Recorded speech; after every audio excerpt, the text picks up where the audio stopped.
This happened during spring break of my junior year of college. Me and my three closest friends, Kevin, Ali, and Seb, decided to go car camping in Colorado. We'd been doing these trips together since freshman year, but we were all pretty broke that semester, so we went with dispersed camping instead of paying for an actual campground.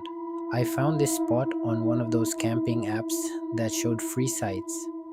It was somewhere outside of Buena Vista, tucked back on this Forest Service road that seemed to go on forever. The four of us had done enough camping together that we knew what we were doing. We got there around late afternoon and found this clearing near what looked like it used to be a creek bed. It was completely dried up, but you could tell water had run through there at some point. The area was pretty isolated. We didn't see any other campers or even tire tracks from recent visitors. It was honestly perfect for the kind of vibe we were going for. We set up our tents in a loose cluster, maybe 15 feet apart from each other. Nothing fancy about the arrangement, just wherever the ground looked level and didn't have too many rocks. I don't even remember what we did that night. Probably just drank a few of the beers we brought while playing cards. We were all pretty tired from the drive, so we called it around 11 and went to our separate tents. I remember sleeping really heavily that night, which was weird for me to begin with, but especially during a camping trip. Usually, even when I'm sleeping on a comfortable bed in a climate-controlled room, I wake up multiple times from being cold or needing to pee or whatever else.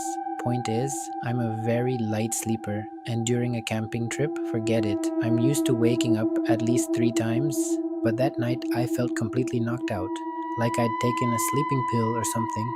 When I woke up the next morning, something felt off immediately. I unzipped my tent to get some fresh air, and then I just froze. I noticed it immediately. All four of our tents had been moved, not ruffled or roughed up by an animal. Actually moved. They were arranged in this perfect square formation around a pile of stones that definitely hadn't been there when we went to sleep. Part of me felt like I was still dreaming. That's how bizarre and borderline unbelievable the sight before me was. Each tent had been relocated maybe 20 or 30 feet from where we'd originally set them up.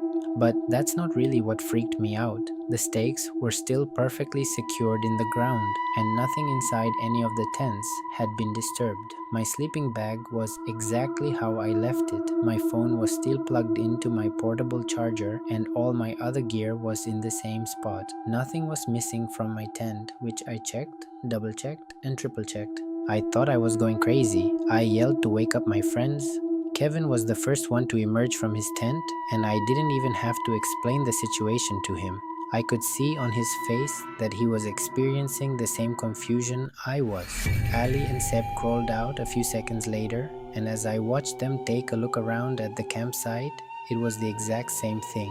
None of us remembered anything. But then Ali mentioned that she'd had this really vivid dream about walking in a line through some kind of desert landscape while someone counted her steps out loud. And then Kevin chimed in, saying he had a dream about being in the army, marching alongside his fellow soldiers. Seb didn't remember having a dream, and neither did I. But we found it odd that both Ali and Kevin had eerily similar dreams. The vibe between the four of us was really weird but hard to describe. It was almost like we were reading each other's minds. It's kind of hard to express the feeling, but it really did feel like we were more connected than we had been the night before, but in a bad way. I remember looking back and forth between them, trying to figure out what it was that I was feeling around me. The best way I can think to describe the feeling is what it would have felt like if there was a fifth person watching all of us, who was also part of all of us. We examined the campsite a little more carefully, looking for clues or anything that would help us piece together what happened. At first, Kevin suggested that maybe we had just gotten really drunk and forgot what we did the night before. But this theory was shattered in about 5 seconds. We found these drag marks in the dirt leading from where each tent had originally been positioned to where they ended up. The weird thing was, the drag marks stopped about 10 feet short of each tent's final location, like someone had dragged them part way and then lifted and carried them the rest of the distance. The pile of stones in the center was even stranger.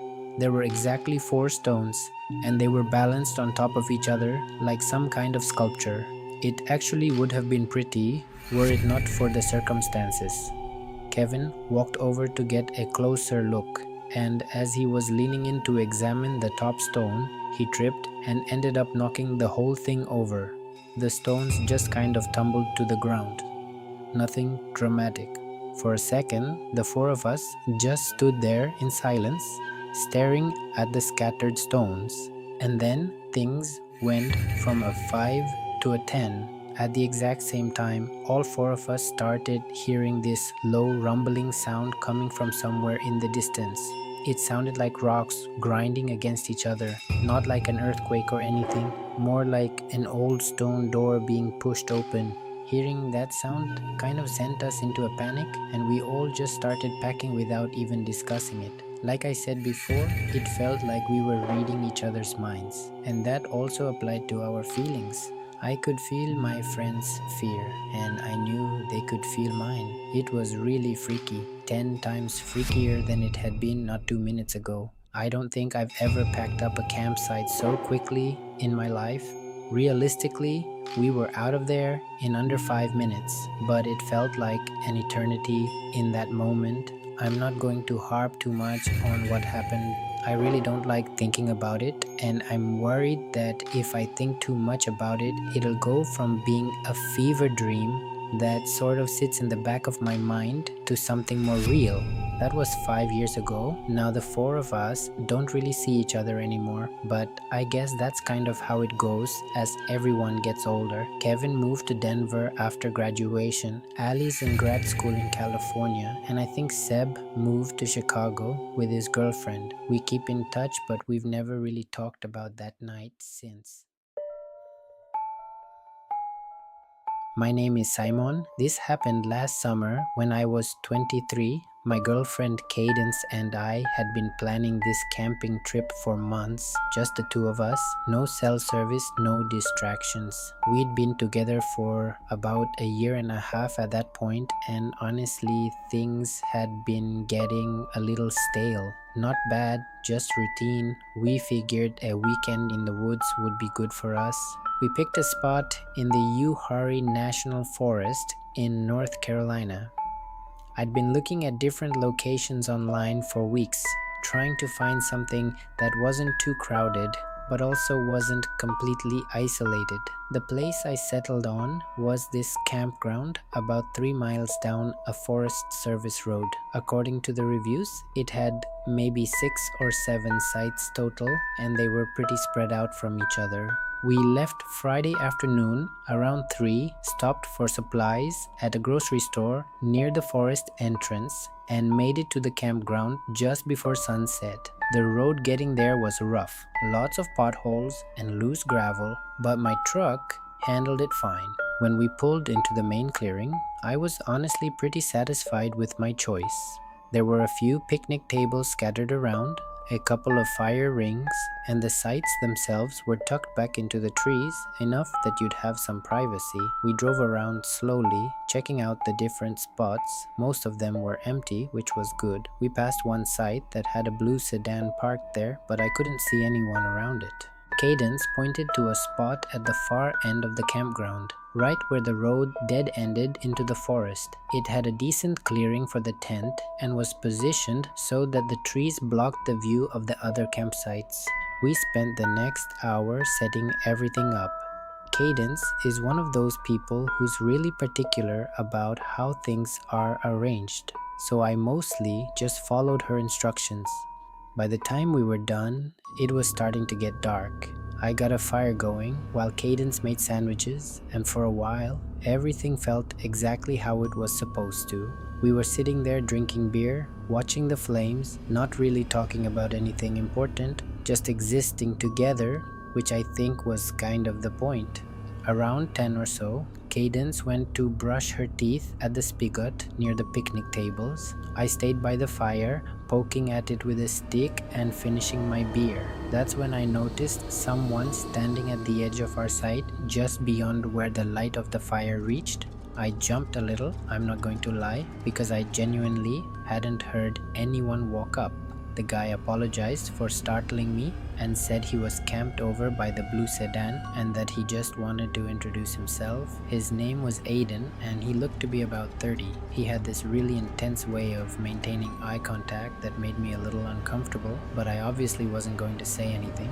Cadence walked back toward us, and I could tell from the way her arms were crossed that she was not pleased with the interruption.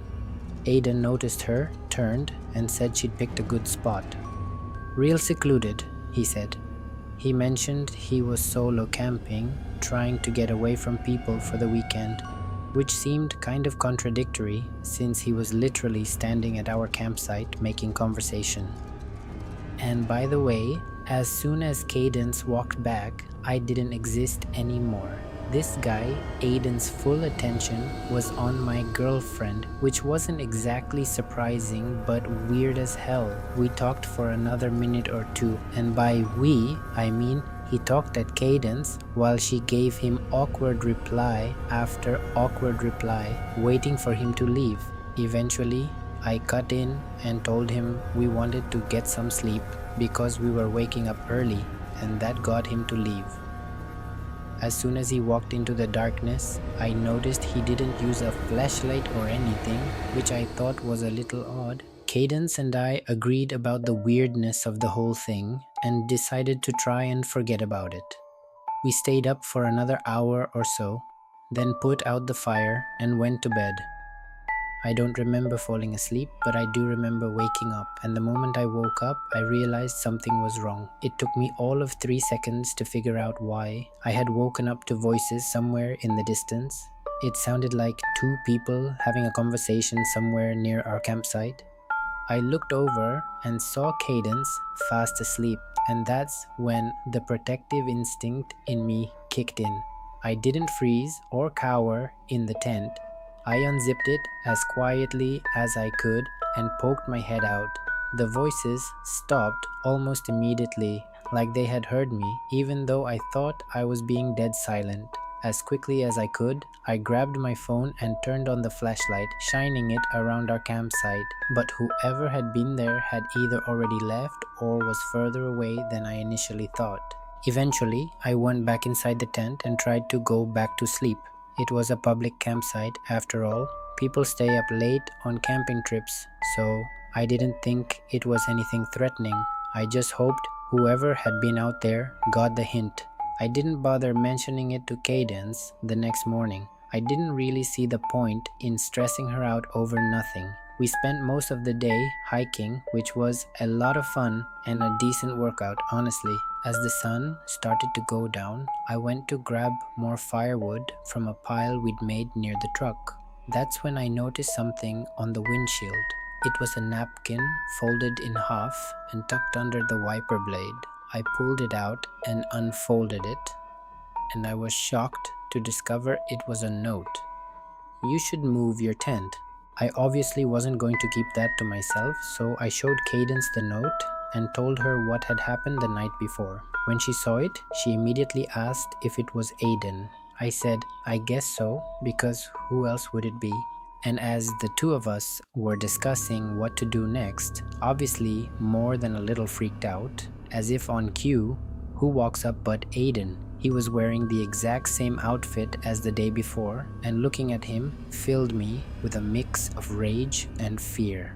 The rage won, and I told him he needed to stop just walking up like that, more aggressively than I probably should have. He said sorry in a gruff voice and said he was just checking up on us. Before I could respond, Cadence asked him why he'd need to check up on us, and then he said something that really surprised me. He told us he didn't want to freak us out, but that he was surprised to see people as young as we were at that campsite. He said there was a bunch of weird stuff that had been known to occur around here. Freaky stuff. He said he'd found deserted campsites deep in the woods, signs of people belongings, and other strange things. I didn't really trust a word he was saying, but he said it so matter of factly that part of me thought he was being genuine. He went on to say that he'd heard people walking around his car the night before, so he was going to cut his trip short and go home before sunset. Then he advised us to do the same. At that point, I wasn't going to argue, and it's not like Cadence wanted to stick around either, so we all started packing our stuff. It was pretty stressful, seeing as the sun was already almost set. I could tell Cadence was starting to freak out because her hands were shaking as she put things in the car, and I tried my best to calm her down, but I wasn't feeling great either. We finally finished loading up, and I started pulling out without another word. The sun was basically set at that point, and it would probably be fully dark in a few minutes. But as I was driving out, I noticed Aiden's blue sedan was still in his campsite. I saw him crouched down near one of his tires, so I actually stopped the car. I asked him what he was doing, and he stepped back to reveal a massive gash in the tire, something that was definitely done deliberately. There was no question about it. Cadence said, "Holy," and I was pretty shocked too. I didn't know what to do. He asked if I could give him a lift, but Cadence whispered that she wouldn't be comfortable with that. So I told him I couldn't, which led him to ask me to call the police for him as soon as I got service. I told him I would. I pulled out of the campground and started down the dirt road. My headlights were on full blast. We were maybe 100 yards down the road when I glanced to my right and saw them. Three figures standing in the woods, maybe 30 feet off the road. They weren't moving, and it didn't look like they were trying to hide, almost like they wanted to be seen. I only saw them for a split second, but I was 100% sure they were people, and Cadence noticed them too. My foot instinctively hit the brake. I don't even know why. Maybe some part of me thought I should go back and warn Aiden. Or maybe I was just trying to process what I was seeing. But before I could think it through, Cadence grabbed my arm and screamed at me to drive. A genuine scream, so I did. Cadence didn't say anything the entire way back to the main highway. As soon as I got service, I pulled over and called 911. I told them everything, and the dispatcher said they'd send someone to check on him. We never heard back. I wasn't really expecting to, but I had this sick feeling that something really wrong happened to Aiden and that I was partly to blame. Cadence tried to reassure me that he was in on the whole thing, which is a possibility, but I think that's just a way to cope more than anything. Either way, this is still something I think about from time to time. I was 28 at the time, working remotely as an IT consultant out of Bozeman. The job wasn't anything special, but it paid okay, and being able to work from anywhere was a huge plus for me. Unfortunately, I was going through kind of a rough patch.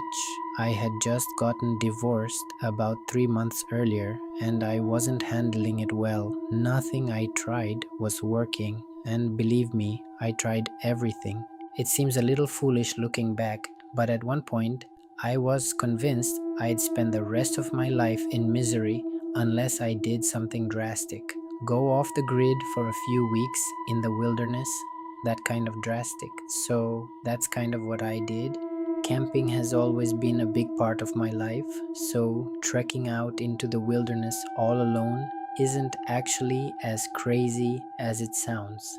At least for me, I'm a lifelong scout. Couldn't make Eagle quite in time, but the point is, I know my way around wilderness better than most. I've got my old man to thank for that. I didn't want to go anywhere where there'd be other people around though. That would have defeated the whole point. I needed to be alone. So I did what any reasonable person does at 2 in the morning when they can't sleep. I went down an internet rabbit hole. Eventually, I found this old Montana backcountry camping forum that had a bunch of posts about some unofficial sites in the Helena Lewis and Clark National Forest. Right then and there, I made the decision. The next morning, I planned everything out. The only person I told where I was going was my brother. and I didn't even give him the specific spot, just a vague description of the general area. I had a bunch of PTO saved up, so missing a week or so of work wasn't the end of the world. If I'm remembering correctly, that was a Tuesday, so it must have been a Thursday by the time I had my truck fully loaded up. I had enough supplies to last the full week, and then some freeze-dried meals, water purification tablets, a first aid kit, all the essentials, and of course my Remington 700.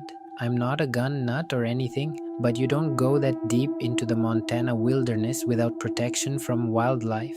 The drive out there was about 4 hours from Bozeman. The first 3.5 were easy. Highway to county road to Forest Service Road. That last bit though, what a headache. My GPS kept trying to reroute me because the service road I needed wasn't in its system.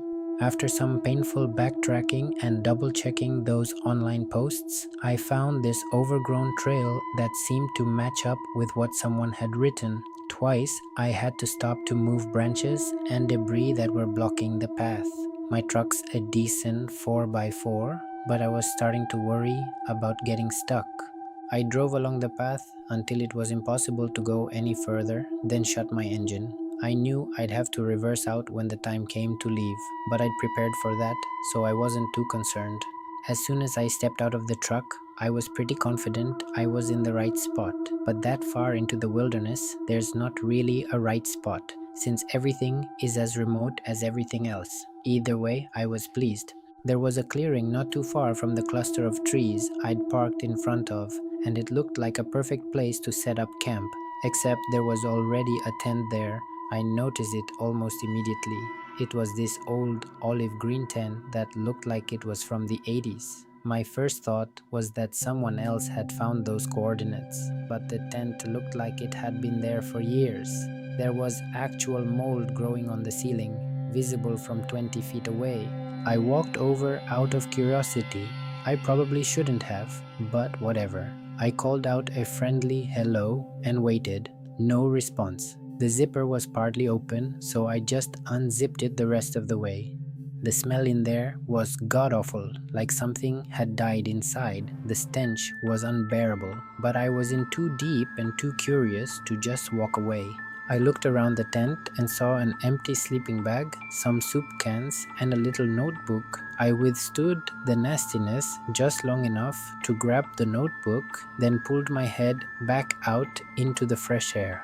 There wasn't anything else in the tent besides what I already mentioned, but something was making that smell, which I couldn't quite figure out. Either way, after stepping out, I started flipping through the notebook and immediately realized what it was. Pages and pages of tally marks. There must have been hundreds of them, all in groups of 7. The last page had 42 groups. That's over 8 months. I wasn't really spooked at that point, more curious and kind of excited to have stumbled upon my own little mystery. But after flipping through it a few times, there wasn't much else to do. I ended up keeping it. I decided to set up my own camp on the opposite side of the clearing, a decent distance away from the tent, but close enough to keep an eye on it.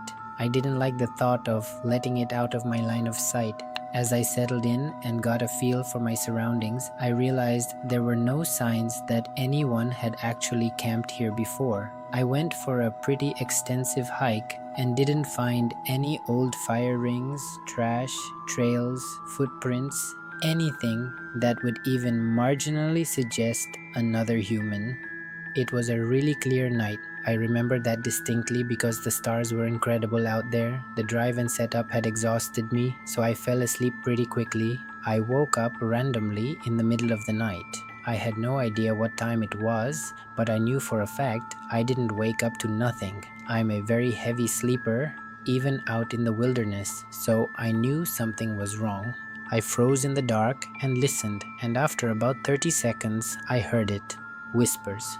2 or 3 different voices, maybe 20 feet from my tent. They were having some kind of conversation, but I couldn't make out what they were saying. I was so freaked out I started sweating. When you go that deep into the wilderness to be alone, the last thing you expect is another person, let alone multiple people. It doesn't sound like the scariest thing on the surface, but in the moment I was terrified. I stayed frozen in my sleeping bag, pretending to be asleep. The voices stopped, but I still didn't want to move, and after a few seconds, I started hearing footsteps around my tent. Whoever was out there was circling it the way an animal might. Instinctively, my hand went straight to my rifle, which turned out to be the correct decision, because not 2 seconds later, someone started yanking on my tent zipper. When it didn't budge, thanks to the clips I'd put on, they pulled back. I had my rifle aimed directly at the tent flap, and a very strong part of me wanted to just fire right then. I was expecting whoever it was to just leave, but no, they started scratching the flap like they were trying to cut their way in. That's what sent me over the edge. I spoke up, told them I had a gun, and to back off. The scratching stopped immediately, a few seconds of complete silence. Then I heard footsteps, multiple sets, running away in what sounded like different directions, at least 3 people, which was somehow 10 times worse than the thought of just 2. And they didn't all run the same way, which struck me as strange. I didn't sleep much after that, but I felt very safe with my rifle by my side. As soon as the sun rose, I unzipped my tent and stepped outside, making a big show of having my rifle visible. I immediately looked over at where the old moldy tent had been. It was gone. I walked over to the exact spot where I knew it had been. No ground depression, no stake holes, nothing. The grass wasn't even flattened, but I knew for a fact there had been a tent there. I had stared at it for hours the previous day. What I did find were footprints, bare human footprints, all around my campsite in a rough circle about 20 feet out. There were tons of them, and they were different sizes, which confirmed that there had been more than just 2 people out there. Some of them were also really deep, like whoever made them had been standing in place for a long time. One set of prints led over to a big pine tree at the edge of the clearing. I walked over, and that's when I saw them. Fresh cuts in the bark, tally marks, 7 groups of 7, and the start of an 8th group, just like the notebook. I just stood there, trying to make sense of it. The notebook had been counting something for over 8 months, and now there were fresh marks on this tree right next to my campsite. I didn't want to think about what that meant. Then it gets much, much worse. As I was backing away from the tree, I noticed something else. It was, and still is, the most disturbing thing I have ever seen. There was a dead squirrel hanging from a low branch a few feet away, tied up with what looked like fishing line. I'm not squeamish about dead animals. I'm a hunter, for God's sake. But something about the way it was positioned made me want to be sick. I didn't need any more of an indication. I ran back to my campsite and started packing as fast as I could. My hands were shaking. I was having trouble focusing without looking over my shoulder every few seconds. After what felt like forever, I finished packing and started jogging toward my truck. I threw everything in, jumped in, and started backing out. Part of me thought my tires were going to be slashed, but thankfully the truck was untouched. The path was narrow, and backing out was even harder than pulling in. But I made it, and I don't think I was followed. By the time I made it back home, I decided I wouldn't even bother calling anyone. I didn't think there was a point. Realistically, what would I even report? It's not like anyone would go that far into the woods to investigate. The thing that freaks me out the most is that squirrel. Nobody does that unless they're trying to send a message or a threat. I honestly don't know what would have happened if I'd stayed another night, or if I hadn't been armed.